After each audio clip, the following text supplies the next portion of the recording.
संहानाम रसानाम छंदसामपि मंगलानां च कर्तारो वंदे वाणी विनायको।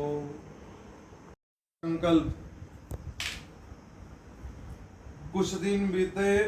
एक दिन महाराज वशिष्ठ जी के आश्रम में गए और जाकर के गुरुदेव,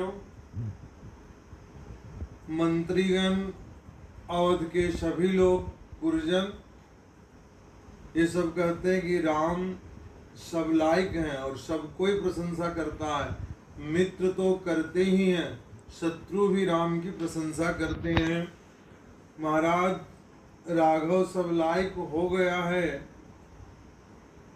महाराज पिता पुत्र की प्रशंसा करे यह उचित नहीं, पर मैं सत्य कहता हूँ कि राम योग्य हो गए हैं और आपकी आज्ञा हो तो अवध की राजगद्दी राम को सौंप दो।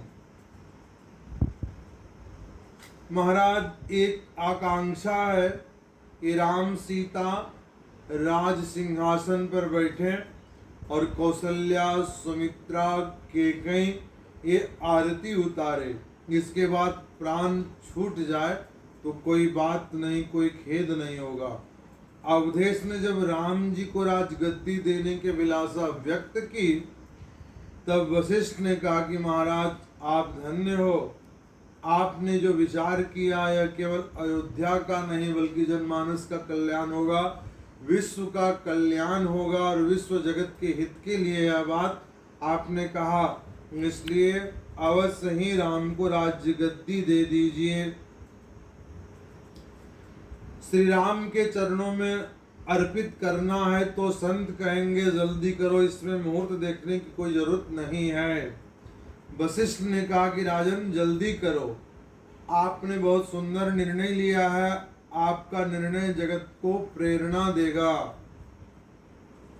दशरथ जी ने कहा कि महाराज तो आप बताएं कि राम राज्यारोहण करें, राज्याभिषेक की संपूर्ण तैयारियों के करने में तो बहुत विलंब होगा। वशिष्ठ जी ने उत्तर दिया, वेग विलंबन करिय नृप, साजिए सबुय समाज, सुदिन सुमंगल तब ही जब, राम हो ही जुगराज। राम राज्याभिषेक के लिए मुहूर्त देखने की आवश्यकता नहीं होती। ईश्वर तो समर्पित होने का क्या कोई मुहूर्त होता है? अगर ईश्वर को कोई समर्पित करने जाए तो उसके लिए कोई मुहूर्त नहीं होता। इसलिए जिस दिन जिस घड़ी साधक अपना समर्पण कर सके वही दिवस सुदिन है, वही घड़ी सुमंगल है, वही मंगलमयी बन जाता है, वही अनुकूल बन जाता है, सभी प्रतिकूल चीजें अनुकूल हो जाता है।